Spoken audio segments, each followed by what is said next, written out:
Welcome to Behavioral Grooves, the podcast that brings behavioral science to life. I'm Kurt Nelson. And I'm Tim Houlihan. We like to investigate the aspects of behavioral science that will improve your well-being, your relationships, and your organization by helping you find your groove. Tim, I think it's a good time to share some important information with our listeners. Here at Behavioral Grooves headquarters, we just had our global risk and compliance standards meetings, and I wanted to let the Groovers know that just as in past years, we're meeting or exceeding all of our benchmarks. And because of that, I'm happy to announce there won't be any penalties or new restrictions added to our slate of policies this year. Where the hell was this meeting and who was in it? And I can sure as hell tell you, it didn't happen in Charlotte where I live. Well, no, because it happened here in Minneapolis, the real headquarters of BG, the original, the old school headquarters, right? Not this newfangled southern place that you're going into. And the meeting was a meeting of one, just me, because we had to make sure that it was done right. All right. Okay. So, but I definitely went above and beyond in ensuring that we complied with our set of 57 standards of podcast integrity and 26 production safety protocols and the 42 rules of social media sharing. And okay. What? You don't want to hear all of the things I reviewed in our global compliance and risk standards meeting? It's sounding a bit corporate here, but my guess is there is some reason for this madness. I mean, announcement. Yeah, there is. So our guest today is our good friend, fellow podcaster, and now author, Christian Hunt. Christian is the founder of Human Risk, a risk and compliance consultancy based in Munich and in London, as well as the host of a podcast and video channel. Human Risk specializes in engaging virtual audiences by delivering compelling content. Yeah, we've had the pleasure of recording and hanging out with Christian in London at Abbey Road Studios, where we talked about the risks and benefits of cheating. That was in episode 326. Okay, and we discussed how to not outsource your critical thinking during the pandemic. Episode 122.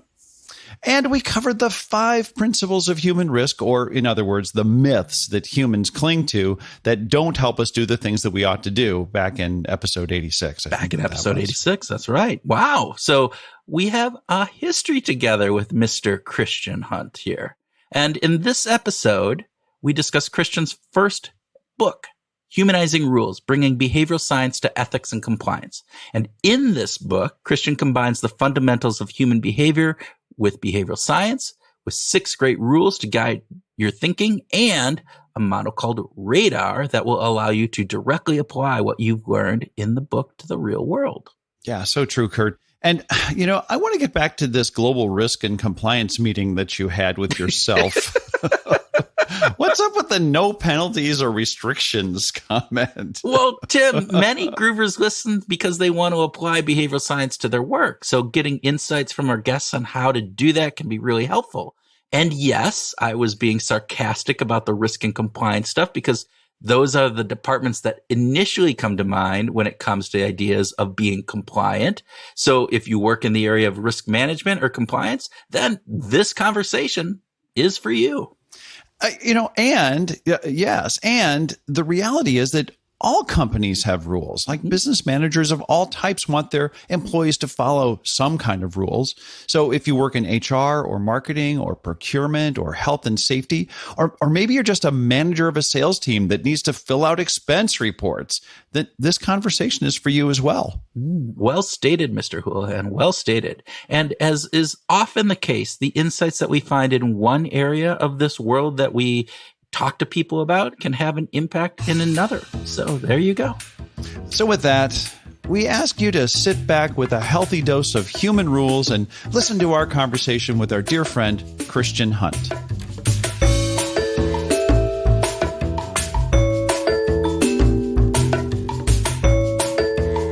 Christian Hunt, welcome back to Behavioral Grooves.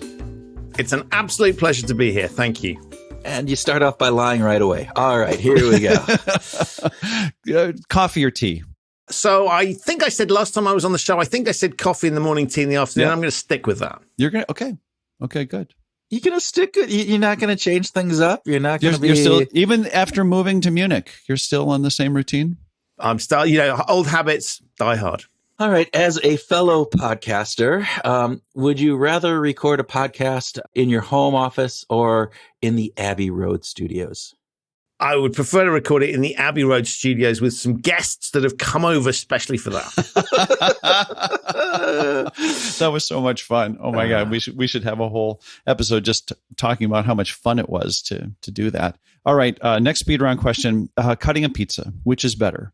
The pizza scissors or the pizza roller? I don't even know what that roller is. Scissors is the only way forward, Tim. You were pretty emphatic about that in the book, that, hey, it changed your life once you got the scissors. So what is it about the scissors that actually pizza scissors, folks, is like well, explain it. Is it a cult, really?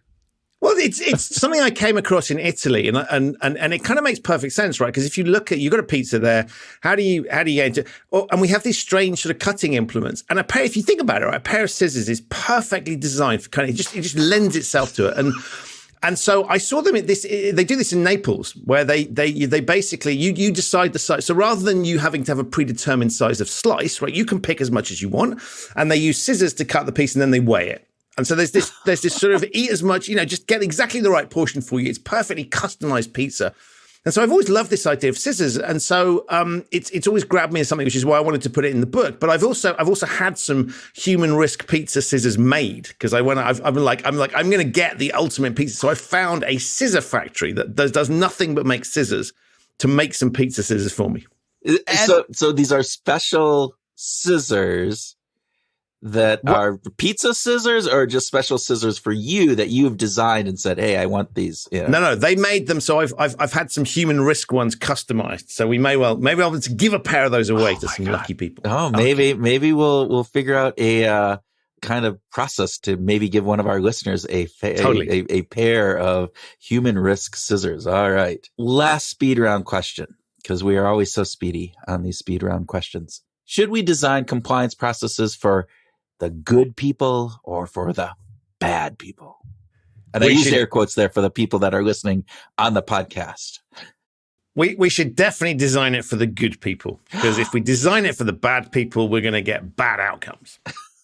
So tell us why that is. We're talking to Christian Hunt about his new book, Humanizing Rules. Why would we design rules for good people when aren't good people going to basically do the right thing all the time? Well, as you know, Tim, we're all flawed in some way, shape, or form. We can all find ourselves on the wrong side of the law. We can all find ourselves being unethical. And one of the things that's interesting when you look at the way a lot of kind of compliance, ethics, rules, if you like, are set up, is that there's a presumption that what we're trying to do is to stop bad people from doing bad things. If only we could stop these bad people from doing the bad things, we'd be okay.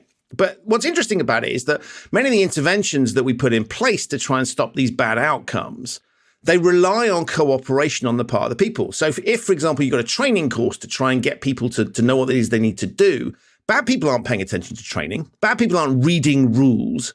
And so if we want to engage people, and particularly where there's a qualitative element to what we need them to do, need them to do it to a certain standard, or we need them to do it when we're not watching, then we need to work with people. And so if our focal point is basically saying to anybody that's going through a training program or coming across one of our rules, we don't trust you, they're going to respond in kind. And so what I say is, if we want to catch and stop the bad people, we need to put things in place to do that. We need monitoring. We need controls around that. But let's start on the focal point of accepting the fact the average person, particularly in an employment situation, the average person is not showing up to work to try and get things wrong. They're trying to show up to work to do the right thing. And so we just got to help them to do that. And if our focal point is on the bad people, what we do is we send a signal to the good people that we don't trust them. And they naturally will respond in kind. It's interesting because I talk about this with my wife and anybody when we're out and we see something that you just like, there's a rule in place. And this isn't around employees, but just kind of consumers even, or something that they say, there's a rule in place that you have to do this. And you go, that just seems outlandish or crazy. And then you go, yeah, but at one point, somebody had to, do that stupid, like, don't jump off the bridge, into the crocodile infested waters, right? And you're going, why do you put a sign up there that says, don't jump off the bridge? And I mean, but then you go, oh, yeah, there was that one bad apple at some point who did that. And that's it. And so it kind of reminds me of what you're saying here is like, don't make those rules for those outliers, figure out compliance as it works for the general population and the people who are trying to do the good things. Is that? Yeah. And look, I mean, there are going to be certain things where you say, we absolutely don't want to have this thing happening. You typically sort of matters of life and death. Right. And there we might throw everything at it and go, we really just can't afford to have that happen. And so it might be matter of life. It might be something like, customer data gets lost and sent all over the internet. We want to protect against that. Or we have certain outcomes that we just can't afford to have. And so we might put a lot of controls around that thing. But if we do that for every single aspect of our rules, if we treat every single risky situation as if it's definitively going to happen, and every single person that might possibly do something dumb is going to do that, we're going to overload people. And we all laugh about things like, if you think back to the famous coffee cup, the McDonald's coffee cup, where basically somebody got some hot coffee, decided to drive with it sitting between their legs, and clearly that didn't end well. And so there was a whole legal case. And so now we have this warning that says, caution contains hot liquid, right? Now that in a way, I mean, that irritates me, but you can sort of go, that's kind of harmless. But if we look at things like controls, things that stop people from doing things, tedious training courses that waste people's time, if we assume the worst in every single person, we're going to have to go and waste a ton of effort and energy in trying to stop things that are very, very unlikely to happen. And so I say, look, when we need to do that, when we absolutely need to stop something from happening, let's do that. But let's not start, the default position mustn't be every single person is up to no good and we don't trust them. Because we know that when people don't trust us, we return that in kind. And I think as we look at some of the things that people can do wrong in organizations, we got to rely on them to a certain extent. We can't control every aspect of it. We can all embarrass our own employers by doing things on social media. And so to a certain extent, in the 21st century, when we look at the things that we're trying to control, we have to work with people. And so we have to have a degree of trust that they're trying to do the right thing. Yeah. So what happens when your co-host embarrasses you on social media? What do you do then?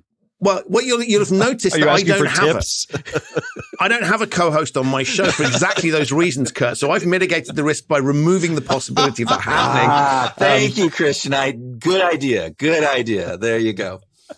Kurt used the C word. He said compliance. Oh. And that's it is in the title of the book, Bringing Behavioral Science to Ethics and Compliance. But you have a bit of a contentious relationship with the word. So maybe you could tell us a little bit about we all have an idea about what compliance means, and especially in the environments that we work in. But tell us about why you think it's important to have this discussion. Well, I just think it's awful. As a piece of branding, it's appalling, right? If you wanted to send a signal to people that you're a bureaucratic function, you would come up with a word like compliance, and then you'd add the suffix officer, right, to make it sound like a sort of jumped up little bureaucrat. You imagine a little uniform that goes with it. And so with I a hat. think, oh, completely right, and a clipboard, and you've got the stereotype in your mind, and I think it's just a terrible word. I mean, no kid grows up wanting to be a compliance officer, right? It's not on that list of you can't get a little Lego model. It's not generally in children's books. It's not very. And so when I look at what are those functions trying to do? Well, often they're trying to get people to do things in a way that's unnatural, right? So if we look at when do we have rules and regulations, the answer is it's to stop something that would otherwise be happening, or to make something happen that wouldn't otherwise happen. And so as we look at that, you kind of think, well, if we're in the business of trying to influence people, it's not particularly great when it comes badged as compliance. Now, how do I know compliance is an appalling brand? Well, the answer is send someone an email with compliance update or compliance training on it, right? Nobody is going to go, yay, I can't wait to read this, right? And so there's this awful thing. And so I look at that and I just think it's not a helpful start point. All of that said, the beauty about the awful framing that's there is that people have very low expectations. So you can use that to your advantage if you're in a compliance function. And I haven't come up with a better term, but I just think if we were trying to send a signal that we weren't the sort of place you'd want to go and have a conversation with, that we're not open and business friendly, you would pick a word like compliance. So in other words, if I wanted to have an easier job with a low bar, I could get into compliance, and then any kind of thing I do is raised above that. I mean, halfway decent, and they're like going, "Oh, you're better than I thought." Therefore, well, I mean, I say this having been a compliance officer, right? And again, it wasn't ever in my career plan. I was an accidental compliance officer. And it's a really, really interesting role. And you're dealing with lots of interesting issues. And particularly I was in banking, so you can imagine the sorts of challenges and situations you come across there. So it's a fascinating job. And I just think it's like it could do with a little bit of help in terms of how it's presented to the world, because our natural tendency is to believe these people are not going to help me. Where these people are going to obstruct me from doing what it is I want to do. They're going to have all these tedious rules. I'm going to have to do some tedious training. Doesn't fill us with joy. And so as I look at it, I just kind of think, I think it makes the world a little bit harder when you have branding that makes you sound unapproachable. Well, and when you had this job and you had the clipboard and the hat and the uniform and in the bank and everything, did the role influence or inform you in terms of how you're going to approach the job? I mean, did you think about the job as looking for the outliers that you're going to punish to some degree? Yeah, I mean, I had a really unusual experience, and unusual in the sense of not many people do it, but also unusual in the sense that in many countries you can't do what I did. And that is that I was at the regulator and I was hired post the 2008 crisis. They were looking for people to join the regulator who weren't natural regulators. They'd recognized that they needed some fresh blood, for want of a better phrase. And I'd worked in the banking industry for some time, and I'd done various things that were sort of compliance related, but I just hadn't sort of focused too much on it. And so I was approached to join the regulator and joined. And so then at the regulator, spent most of my time looking at one firm, which was UBS. And anybody who's in a regulated industry will know if a regulator is spending a ton of time looking at you, it's not because you're doing a stellar job. There were a range of different issues that had occurred. And so I spent a lot of time looking at this one particular firm and got to know the people there really, really well. And when it came to leave the regulator, and the reason I left the regulator was the regulator got broken up, and the bit I was with went to the central bank, so the Bank of England, the Federal Reserve equivalent for US listeners. And so I realized I wasn't cut out to be a central banker. I didn't see that as the rest of my career. And so I went to the firm that I spent most of my time looking at. And one of the reasons I went to UBS was they had crashed the proverbial car on so many occasions, had so many issues that they were genuinely trying to do the right thing and trying to sort this thing out. And so I ended up in this very unusual position of eating my own regulatory cooking, in the sense of I'd imposed a lot of stuff on the firm as the regulator, and a lot of issues had occurred in London. And so I was the senior regulator that looked at that firm in London. And so I literally had sort of gone, we need to stop this from happening again. Let's impose this on the firm. And then I found myself responsible for the very things that I'd been imposing on the firm. Right. And I just, and what was even worse was that the bit of the firm I was responsible for was the asset management business. And that was the one bit of the firm that really hadn't seen any regulatory action, as it were. Nothing had particularly gone wrong. And so there were things in other bits of the firm that had.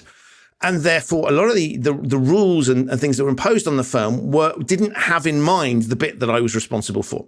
And so this stuff was coming down, but I knew where it had come from because I'd been the person helping to create it. And so as I'm stuck there in this compliance and risk role within UBS, I'm trying to action stuff that I understand the logic of, but I'm just seeing the way it's landing. And I would get emails from myself inviting me, and they called it an invitation to training, it was called. And it would be invited to go to training. And I was like, I don't know what this is. What is this?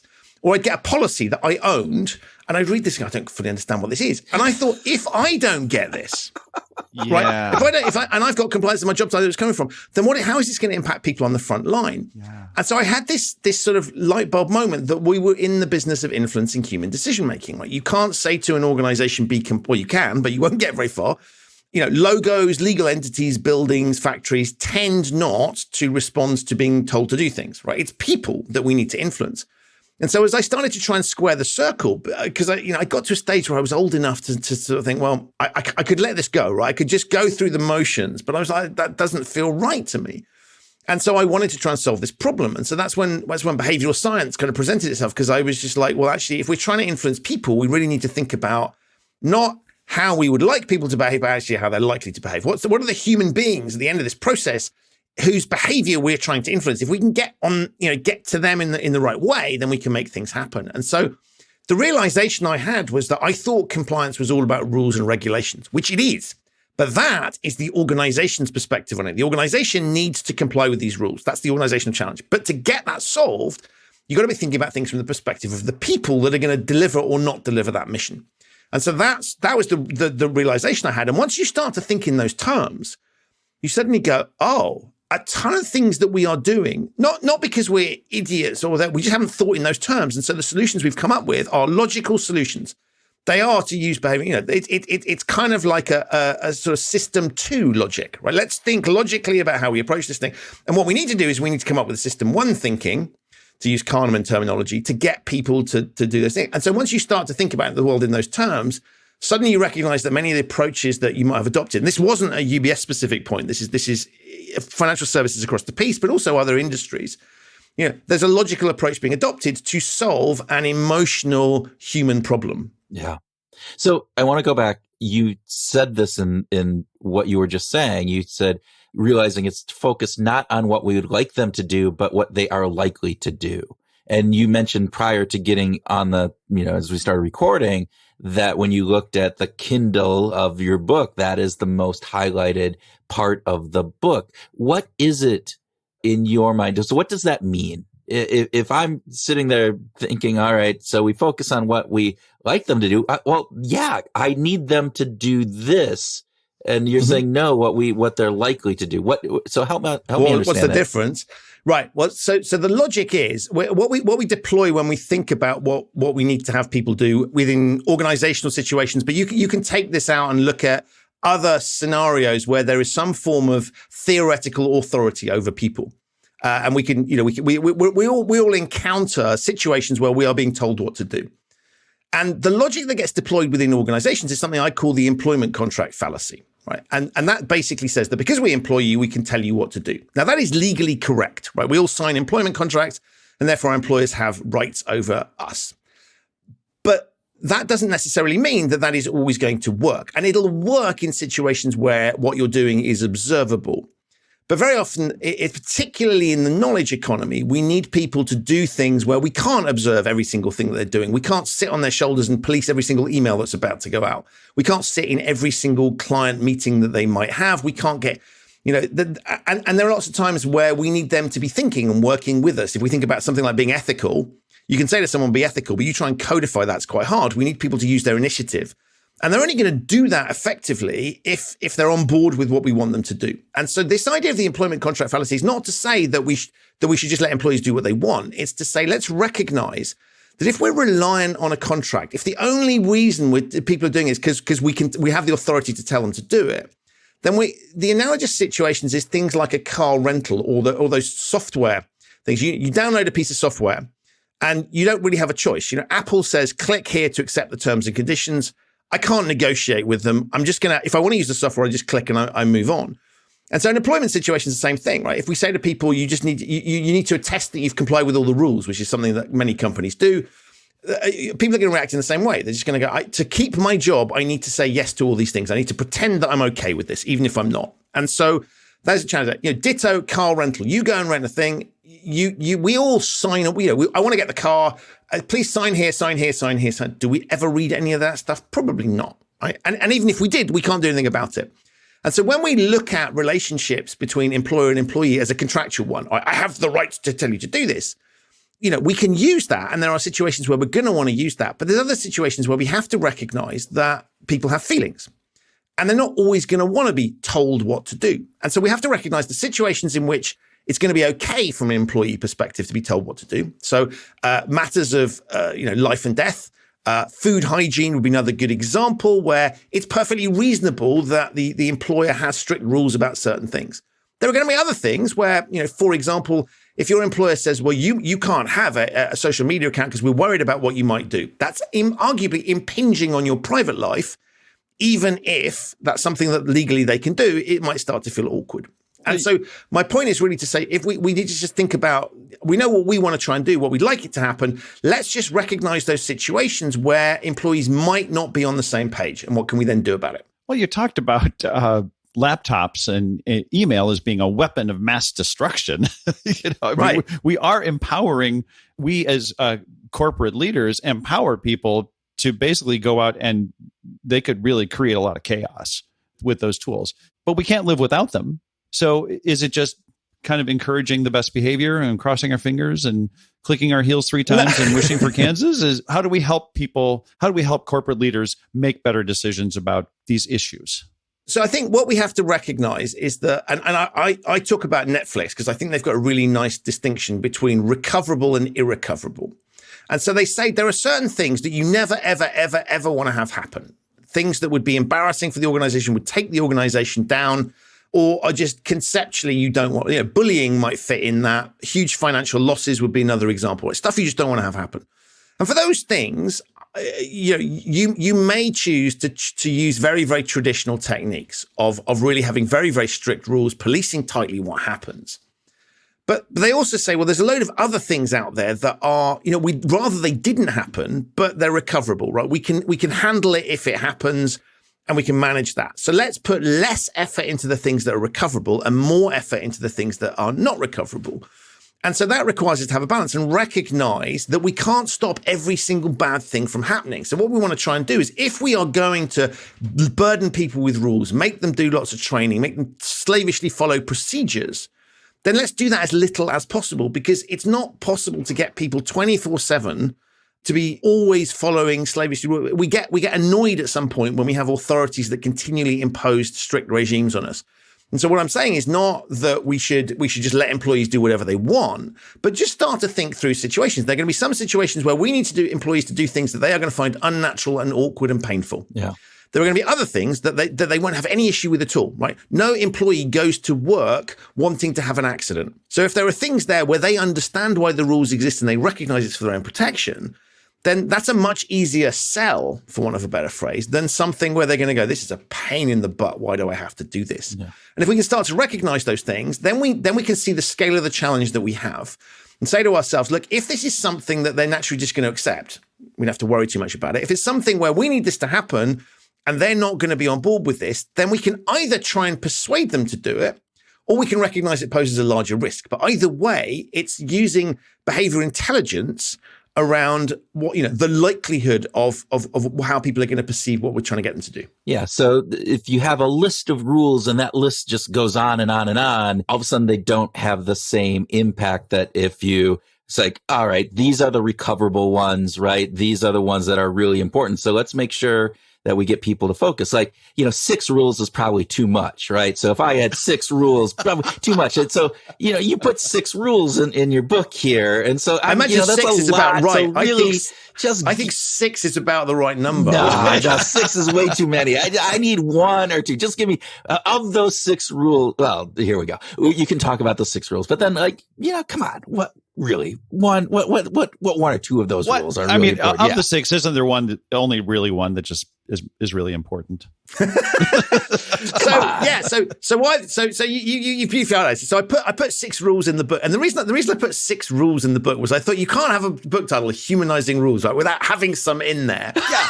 And these aren't, just because it would be thematically odd. And I don't like to disappoint people who pick up the book and go, "Where are the rules?" Right? I'm looking for rules in this. Where are my 6 human rules? Yeah. There you go. So I put 6 in there, and I think they're not rules to be followed. They're just sort of principles. What I'm trying to do is get people to think slightly differently about the world. So I think my favorite one is just because you can doesn't mean you should, right? which is really pithy, but it's a very important, and it's the final rule, and it's the final rule for 2 reasons, because it's a little bit more complicated, and it works on 2 levels.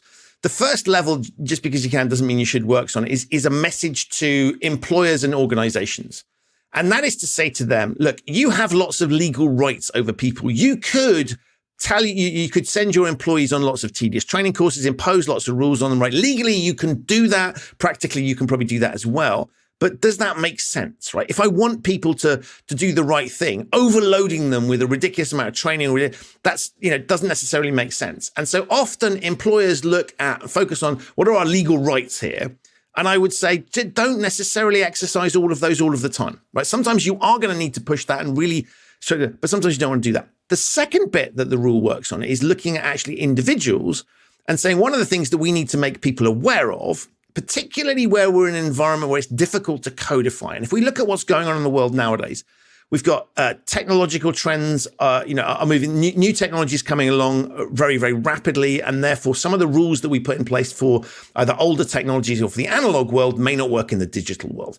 We've got people working in hybrid locations, working remotely. that again may shift that some of the things that we've put in place may not make sense in this new world. And so as we have employees that are sophisticated, that we're asking to do very smart things for us, because bear in mind nowadays, if we're hiring people, generally speaking, it's to do things machines can't, right? If it's a repeat predictable task, then we can give it to machines. And whether that's AI or whether that's physical robots, these things, they can do those things. What they can't do is things that involve creativity, emotional intelligence, nuance, and judgment, those things that make us really human. When we are being human, we are at our best, but we're also at our most risky. That's when we can go and do crazy stuff. And so if we look at that world of employment nowadays and we say that people are going to be doing more and more things that are not repetitive tasks that you could give to machines, that will require them to use these skills of nuance, judgment, emotional intelligence, then we're going to have to give them a little bit, we're not going to have to codify every single thing. We're going to have to get a little bit of trust there. And so message to employees as well is that don't just look at sets of rules and go, well, it says, there's no rule that says I can't do this.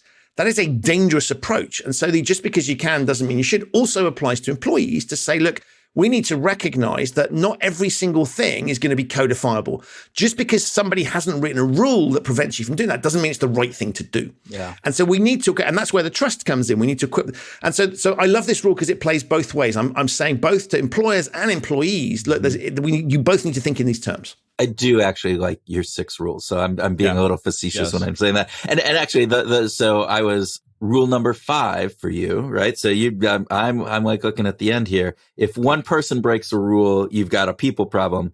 If lots of people break a rule, you've got a rule problem. And I love that kind of looking at this because I think too often we tend to go, it's always a people problem. And what this kind of points out is, hang on, if you're doing something and it's getting broken all the time, let's take a look at this and dig deeper. Is that it? Yeah, and the way I like to think about this is to say that what we often do is we say, oh my God, we've got a massive amount of rule breaking going on in this particular scenario. And the logic that's always deployed is, well, it must be perfect rule, bad people. Right? Yeah. So what we do is we need to discipline. Ultimately we need to fire these people. And I just say, hold on a minute. The likelihood of having lots and lots of people deliberately setting out to break a rule is pretty minimal, right? It may happen, but it's very unlikely. And therefore, let's just think about what are the reasons that they might be doing it. And so it may well be that the rule is complicated, difficult to follow, not easily understood. You trained them on it 8 years ago and have somehow expected them to remember what's happening, or the context in which they're being asked to do something isn't clear to them. And therefore, that's a behavioral clue that this isn't just about a bunch of people who've willfully decided to break the rules. There's something else going on. And we know that this is true because if you look at a sort of analogous situation, think about traffic. If we have a stretch of road where there is an accident black spot, right, where you'd say, okay, we need to look at this and say, why are lots of people having accidents here? They can't all be irresponsible drivers. And what we then do is we say, oh, we better do something about, maybe it's a blind corner, it's a junction. We do something about that to change the nature of the road, to change the environment, to stop accidents from happening. That doesn't mean that people aren't accountable for their own actions, but we recognize it in the road context. And we don't just say, well, let's just ban all these people from driving. Because if you do that, let's imagine you stopped all of the people that broke your rules from doing whatever it is, getting involved in that particular activity. You could fire them all. If you don't solve the environmental issue, you just get a whole load more people and you're running the same risk. And so this is really about, and the behavioral science behind this, you and your listeners will know this, right? So this is thinking about, well, hold on, there are environmental factors that drive behavior. And so what I'm saying there is that lots of people doing something we don't want or not doing something we do want them to do gives us a behavioral, there is something going on that we can then start to look at. And if we just focus and say bad people that need reprogramming or firing, we're not solving the problem at all. And so that for me it's a really obvious behavioral point, but it's never considered. And it's never considered, one, because it's sort of a little bit quirky and feels counterintuitive. It's also very inconvenient for organizations. Because then you have to start looking and going, well, what is it that what's the contributory factors? What are we doing to make that happen? And maybe you have to look at your incentive program. Maybe you have to look at the clarity. Maybe the training you've given them is appalling. Maybe the system that you've asked them to use is there. And that's going to take time and effort. So it's much easier to discipline the people, but you're not going to solve that problem. I love that. This is the point in the show where having this very serious interview with Christian Hunt turns to talking about radar, but I'm not going to do that. I want to know what the hell is up with Mr. Logic. I mean, did I miss a whole chapter in the Encyclopedia of Cultural Relativism? But what is up with Mr. Logic? Yeah, there is it's like a comic basically. And it was something that was when I was at university several decades ago. Right? This was like a million selling, and it was like a sort of small thing that somebody had started, and it was just kind of. And it's basically just lots of outrageous cartoon characters. So there's like if you imagine a ridiculous TV presenter who's incredibly sexist, incredibly rude, spends his whole time getting drunk and being inappropriate, and they were lampooning certain types of TV presenters that we would all have recognized from the 90s. And there are lots of characters there that are, from a behavioral science perspective, fascinating, but they're very funny because they reflect, they're exaggerated versions of reality, as comedy often is. And so there's one character in this Viz comic, and Viz is still going, by the way, and it's probably my best value subscription from a behavioral perspective because I'm it sort of points things out, and it points them out beautifully by being slightly silly and slightly excessive, but we spot that. Anyway, Mr. Logic, the joke around Mr. Logic is that he is entirely logical. And so he analyzes he goes into situations and he analyzes them incredibly logically. Like Spock would, or Data. It's even more extreme than that, right? He's the sort of person he has no friends. You would not hang out with him whatsoever because he's just a pain in the backside. Has no emotional intelligence whatsoever, but he's just very, very funny. And I realized as I was sort of looking at the why did I find this cartoon particularly funny? Well, his excessively logical approach, right? So it's system 2 on overdrive, right?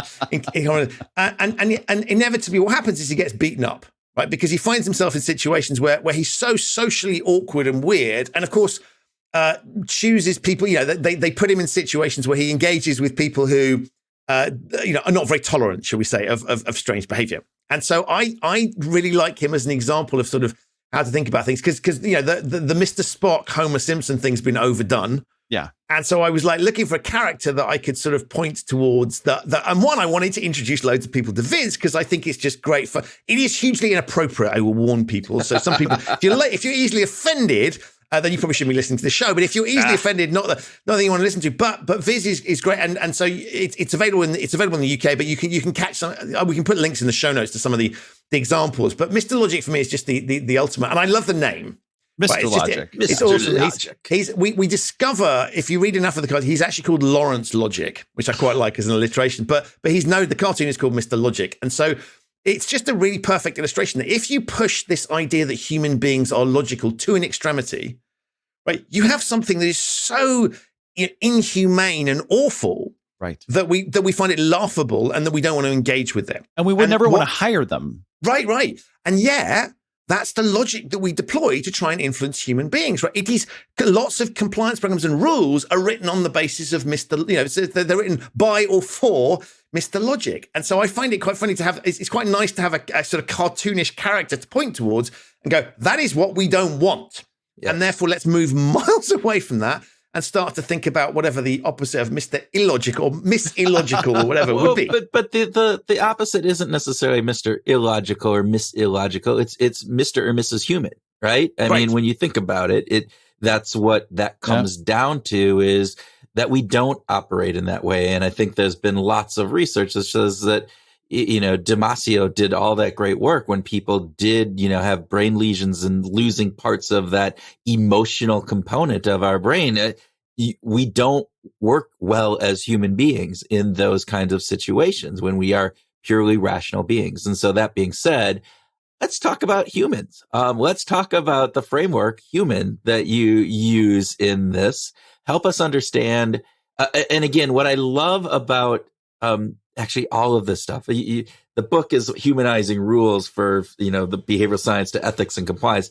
It's not about ethics and compliance. This is about just being human. I would say that this is a much broader book than, just if you're working outside of ethics and compliance. This is still really interesting stuff. And so help us understand a little bit about humans. So I think that, you're absolutely right? The premise, basically, I've kind of talked a little bit about my journey and how I've come into this space, because I think it's interesting and useful for people to understand where I've come from. And so it's framed around compliance and ethics because that's the space that I know. But you're absolutely right. It's about any situation where you might need to influence other people in order to meet certain standards or rules or mitigate certain types of risks. So that might just be, parents can find this useful, right? Thinking about how do we influence our kids to do the things that we want them to do, do the things we want and not do the things that we don't. It can be just line managers in businesses, but how do we influence people? So the compliance and ethics bit is, you're right, it's a sort of gateway drug into this bigger question of how do we better influencing people? And the humans framework is really around saying, look, if we want people to do something or not do something, then let's think about what we are asking of them. And I use the phrase asking because it's a bit politer, but what I basically mean by that is telling them to do it. Let's think about how this is going to land. And so humans takes you through some of the characteristics, some of the attributes that we might want to think of. It's not intended to be exhaustive, but it's intended to say, here's some things that matter. So let's just take the H in humans, is helpful. Right? And the question that poses is the person that we are forcing this onto, are they going to find it helpful?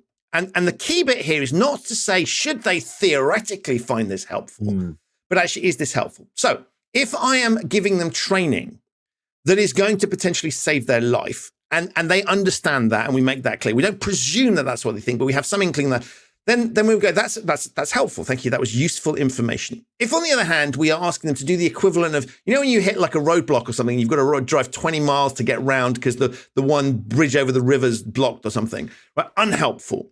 And so when we say to us, anytime we're asked to do something that's unhelpful, right, we will naturally not want to do it, right? There's less likelihood of us doing it. So if I take that in a compliance context, I would say, if we're analyzing a particular rule, a policy, a training program, and rules, again, is a proxy for any an intervention that is attempting to influence people for the purposes of complying with our rules or achieving a particular outcome. If we say to ourselves, look, is this thing we're asking them to do helpful from their perspective?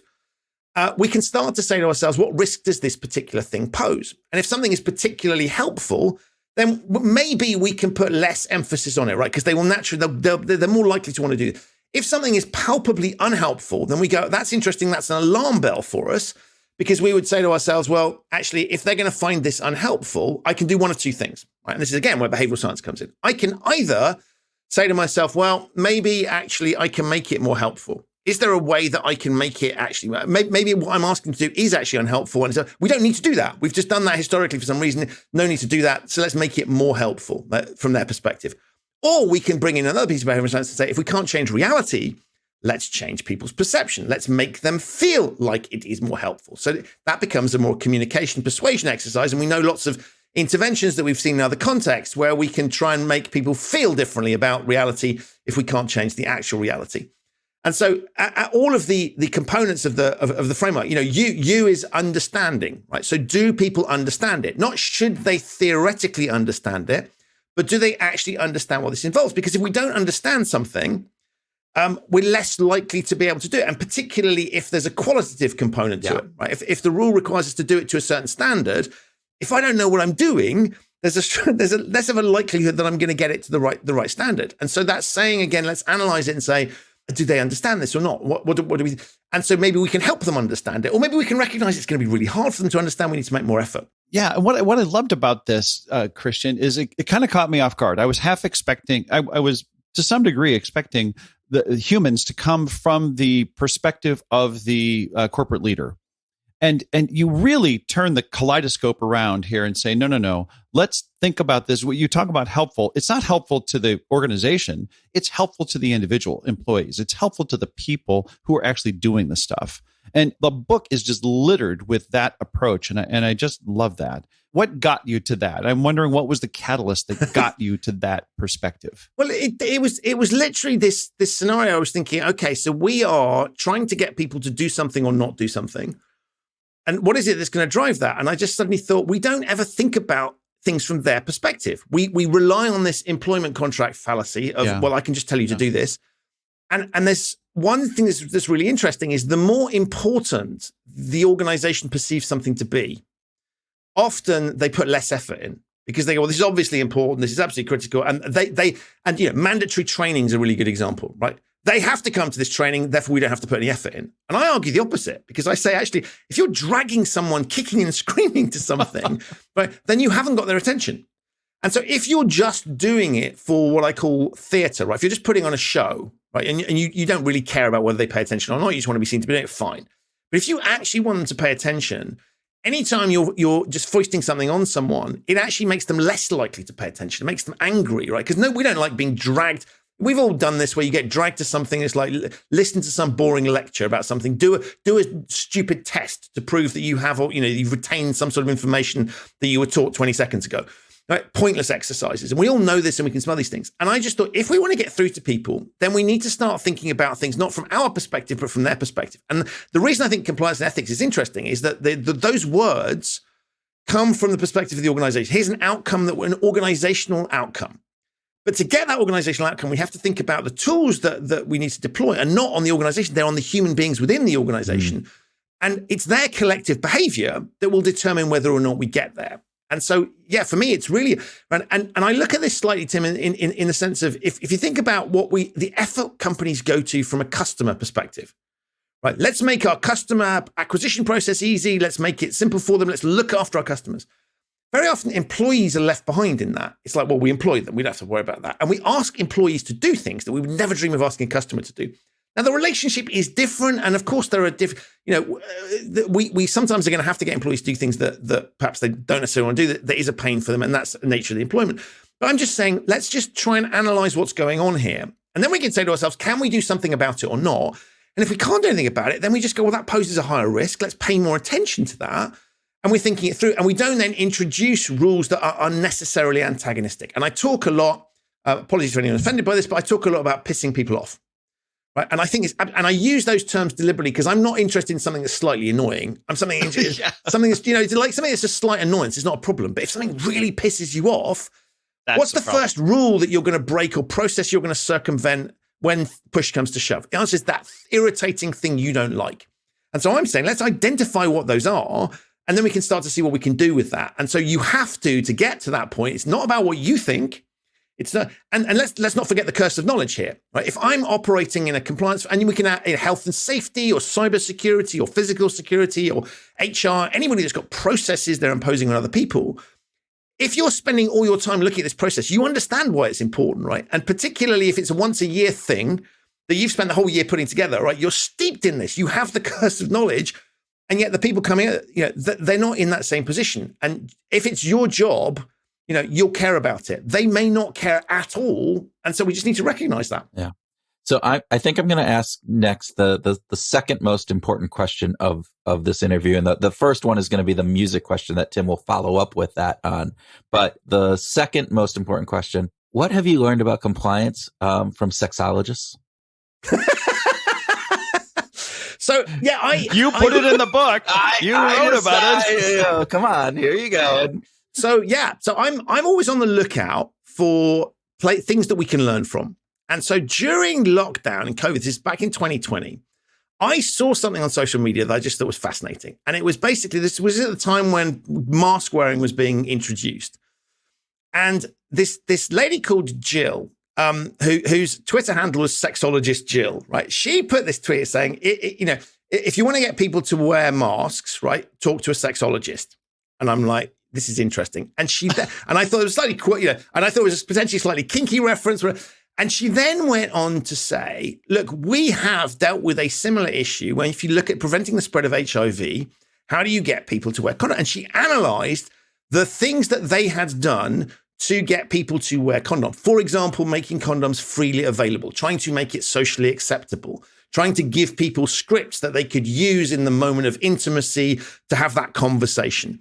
And so she was looking at all these situations, what are the drivers of that piece? And she said, we can do the same thing for mask wearing. I was like, oh, this is super smart, right? It's taking a behavioral intervention that we know has worked and saying there's a potential read across for how we might persuade people to wear masks, right? Because they're not the same thing, but they're comparable in the sense of, wearing a condom is disrupting a natural flow. Ditto, asking people to put a mask on is, and we can continue the analogy and go into the more detail, but it's blocking something normal from happening, and it feels unnatural. And so I just went, this is really interesting. And I did what I've done on a few occasions of just gone, well, there's only one thing for it, right? She has to come on the podcast. And so I contacted her and said I was really fascinated by a thing, because I thought what you said was very behaviorally smart, right? She didn't have the language of behavioral science, but she understood it. And so it was kind of behavioral science in action, or as I call it, compliance in the wild. And so I invited her onto my podcast and was just like fascinating. And so she talked about what they'd done, and I then sort of did a little bit of the behavioral science behind the piece. And I think it's a great example of it wouldn't occur if you were trying to solve the mask wearing thing, right? You wouldn't necessarily, let's call it a sexologist, right? It's a ridiculous suggestion. And yeah, that I think is what we need to do. And so a lot of what I do with my clients, a lot of the work that I do is to say, can we find something where we are trying to solve the same problem in a different context? Not that we slavishly copy it, but we go, what can we learn from the way that they did that? And if you look at compliance exercises, there's a ton of stuff we can learn from transport authorities, from COVID, good and bad, by the way. It's not all just saying, right. And we just say to ourselves, is there something that can inform what we do here? Because particularly if it's an intervention where people are putting money behind it, so advertising is the best example, then presumably they've done some research on this thing, and we can see that there's probably some science behind it, some budget, and so that's a really useful data point. And let's not reinvent the wheel. And let's say, is there something that we can learn from that? And so the sexologist, clearly it's a deliberately sort of clickbaity, outrageous thing, and like terrifying conversation for obvious reasons. That's fantastic. But just like amazing. And I loved it because I learned so much. And the bit I loved was that she intuitively got it. Yeah. And that's the bit that I want people to get to, is to just say, look, actually, what we think is a really difficult challenge, really serious challenge over here, maybe there's somewhere else where we can just take inspiration from it. And the moment you walk out into the world and you start thinking in those terms, that thing that really annoys me when I go to the train station or the bank or the supermarket, are we doing the same thing in a work context? Maybe that's not such a good idea, because I have to make sure I'm representative. But if stuff that pisses us off elsewhere is going to piss us off inside a work environment, we don't just suddenly turn into people where we go, oh, those things I normally find entirely unacceptable are suddenly all entirely acceptable. We will have a degree of tolerance, but it's just a shift. And so I loved it as it's a headline grabbing thing, right? Because why would you pick in that context? But I think it's a brilliant example. I love that. And I want to get to the music question, but first have to just acknowledge this ability for humans to sort of see the behavioral science in the world without having the right names for it. We don't do this all the time. We're not necessarily terribly good about it, but it happens, right? We can have the right intuitions, right? Yeah, totally. And one of the things I find interesting is often we get, you'll get sort of people who are starting out in behavioral science, and apologies to any listeners that are doing this, but you get people sort of going, I'll show you what, that's loss aversion, right? Right? Sort of just literally it's behavioral science by numbers, and they'll spot something that's happening, yep, as if to go, we can isolate the effect of that versus a ton of other things, right? And so we don't need to have the vocabulary, and this is where people like Rory Sutherland, who tell stories about crazy things, that are nothing to do with the subject in hand. It's very, very powerful because we can pick that up. And so we all, on one level, we all understand stuff that's irritating. We all understand stuff that's tedious. We all understand stuff that feels employer overreach. How dare they tell me to do that? That sort of emotion, that's a raw feeling around a behavioral science dynamic. And so if we can start to recognize that, we can use that in other contexts. I love that. Okay, so we have the 6 more pages of questions to ask you, but we don't have time for all of those. So I do want to get to a music discussion that we had the last time you were a guest on the show, but we weren't able to actually share because of some technical issues. So you say. Dun, dun, dun. So don't call us out, Christian. Don't call us out. So Christian, you've been stranded on a desert island. You've got a year and you only have 2 musical artists' catalogs that you can take with you. What 2 artist catalogs are you going to carry on the island with you? So the first one, I think it comes back to the wonderful time that we all had together at Abbey Road Studios last year. And that's going to be the Beatles. Well done. And purely because, I think it's thematically apt, but I'm a huge fan of them because I find just the breadth of what they do. And I wouldn't quite go as far as saying, like, you find me an emotional, I'll find you a Beatles song for it. But there is an element of that there. Yeah. I love it because I think it's like I can always find something that's going to cheer me up and take me in the moment. So you'd run the strands out just beyond the band as a band. You'd go McCartney solo stuff, Harrison solo stuff. I'm going to leave Wings behind if I may. Okay. What? And possibly the Frog chorus. Band on the Run. There's a few things that we might choose to sort of perhaps leave out of the box of vinyl that we're taking with us, but. Yeah, I just think that, talk about talented people. And I think if you look at, and this is the other bit I love, look at the constraints that they were under at the time in terms of, we didn't have the technology that we have nowadays to be able to produce music, there was just natural raw talent there and it just shone through. We got to see the 8-channel desk that they used to record some of this stuff on that just blew me away to think, my God, we have literally unlimited channels to create, try different trials. Oh, how about this sound? How about that sound?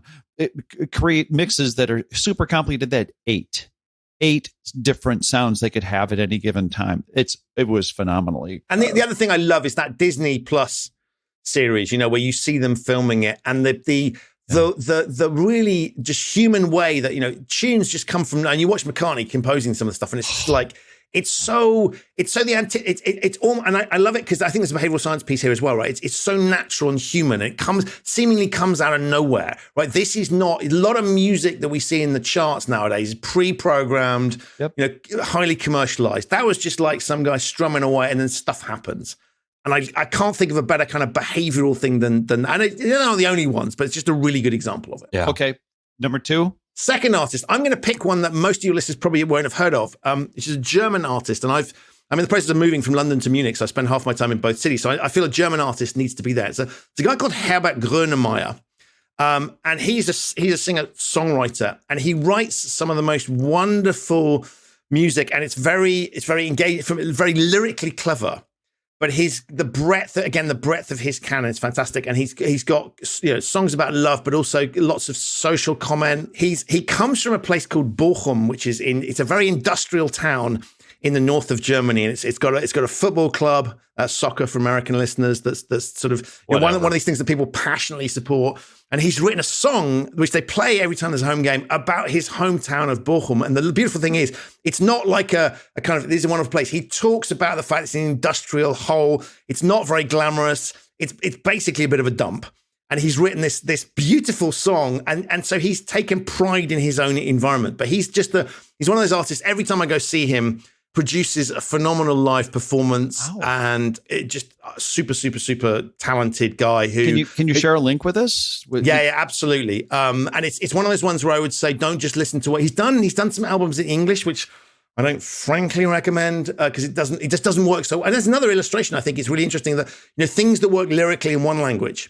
Yeah, translating them, and it's him doing the translation, so it's not on a bad. He understands where it's coming from, but it's just not as good. But yeah, he's just one of those people where I just go and I'm as I'm talking to you, there's the tickets are pinned to the wall behind me, so I'm seeing him in a couple of months' time in music. I think it's my 4th or 5th time of seeing this guy. So in Munich? One of the people I said, yeah, absolutely, yeah, he's playing in the Olympic Stadium here. So okay, so he's not a backyard band. No. He's. But this is what I think is fascinating about music, right? That's why I say it's bringing someone that your listeners probably will have never listened to before. Yeah. He's massive in the German-speaking world, and then occasionally comes over to New York and does something for the German, the German American, the German expats that are living here. By all rights, if he was singing in English, I'm pretty damn sure he'll be a world star. But he's not. He's in that German market, and it's love it.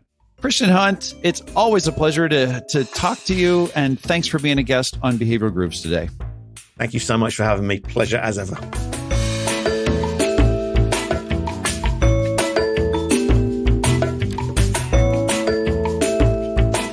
Welcome to our grooving session where Tim and I groove on what we learned from our discussion with Christian, have a free-flowing conversation, and talk about whatever else comes into our very human and non-compliant brains.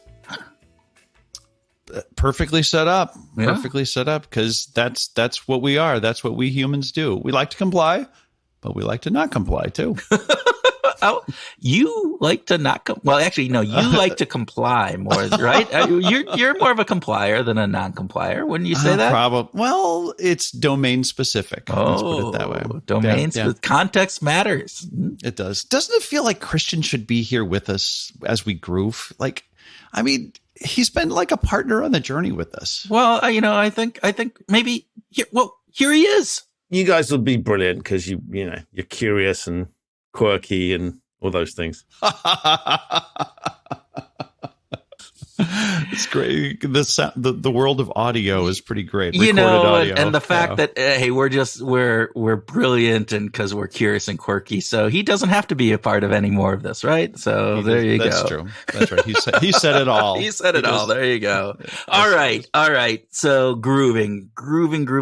What did you take away outside of just how much fun it was talking about hula hats and other things that happened? Prior to people getting before we started recording. But anyway, what did you take away from this? It's come on. I mean, I'm working in a bank now, right? So this idea of legal and risk and compliance, I was in a training today for it. And what is really great that Christian does is remind us in big, bold letters that employees are people. Mm-hmm. So we have to humanize the rules. I mean, not to just get too dorky, stupid, but we have to humanize rules, because if we don't, we're missing the fact that we're not managing robots. We're managing people. That's my big takeaway on this. Yeah, I love how he frames this as focus not on what we like them to do, but on what they are likely to do. Right? Yeah. This idea of understanding, which is why behavioral science is part of this. It's the understanding what people are likely to do, the inherent biases, the emotional elements that we have as humans, and because we're not robots, and understanding that as we build out those rules that we have and any compliant components that we need. And I think Christian isn't saying that we don't have a need for rules and we don't have a need for penalties when some of these things are broken, but that in general, we need to make sure that we're not doing counterproductive rules and compliance measures. It reminds me a little bit of some of the work that has been done on cheaters, that there's a lot of people that cheat a little bit, a very small amount. And there's a very, very small number of people who cheat a lot. Mm-hmm. And yet we kind of build rules and apply them universally as if everybody cheats a lot. And I think that Christian points this out that, let's acknowledge that the average person, he said the average person is not showing up to work to try to get things wrong. They try to show up to work to get things right. So let's enable that. Yeah. Let's enable that. Let's rely on the cooperation of people. Let's build, psychologically safe environments. Right. Let's have places where people can come to work and do their best. Well, and what I love is this idea that you just talked about, right? We try to stop the big cheaters when those are really little. And maybe we don't want to focus the rules and compliance on the bad people. Because, the average person is showing up. They want to do a good job. They want to get things right. They want to do right by the company and society and themselves. But we put these rules in place that say, hey, we don't trust you, that we think you aren't smart enough to be able to do this. And as he talked about, when you do that, you send a signal to the good people that you don't trust them.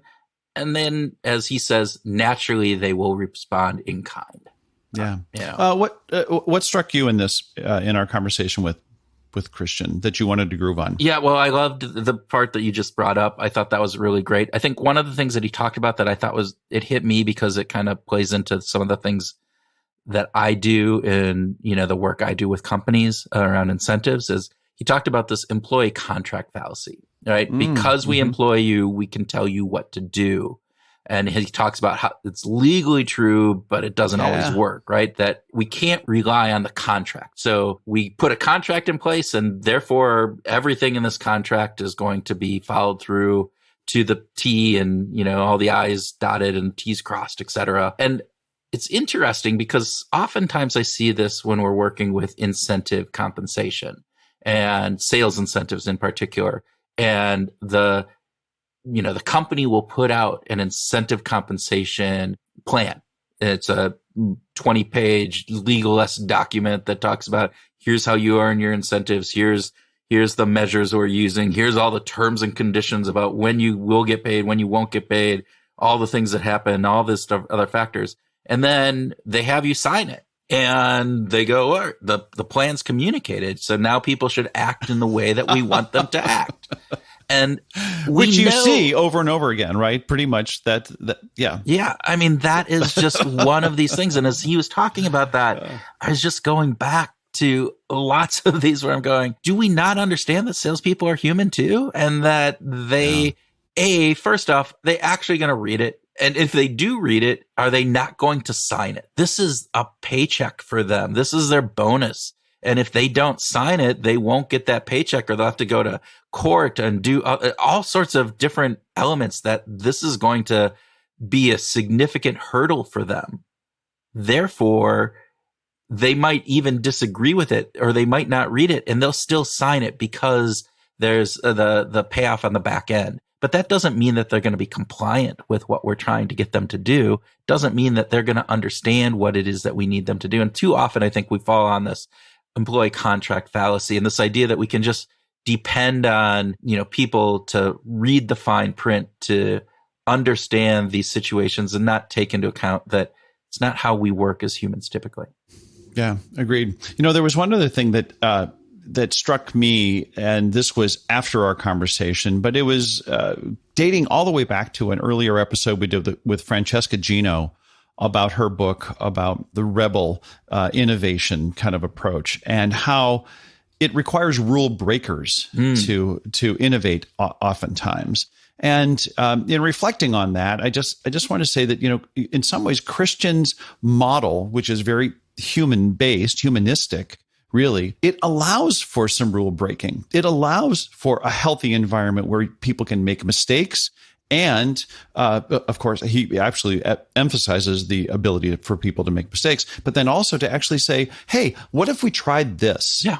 And I think that that's a really cool space to be in. That's a really great place for corporate cultures to strive for, rather than just, look, I can't reach that far because the rules don't allow me to do that. Well, and that the penalties for breaking rules, and again, Francesco isn't talking about being unsafe or doing things along that line, but more of social norms and the way the company typically does business and various different things, not being illegal or anything along those lines.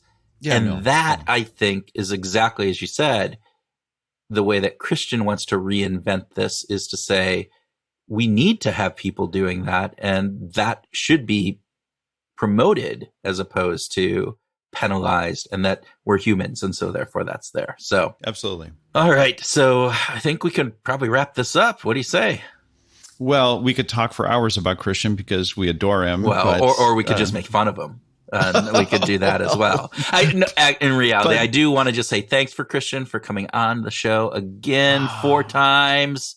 He's in the top. He's in the top there. So, yeah. Yeah. And aside from the recordings that we've done with Christian, we are regularly in touch with him, talking about all things behavioral science. We are really deeply grateful and pleased to call him a friend. Yeah. And we do really love that aspect. So we hope our listeners will take some of this message, humanize some of the rules that they go and put them into their daily lives. They put them into their work, regardless of what they're doing. And it helps them this week to go out and find their groove.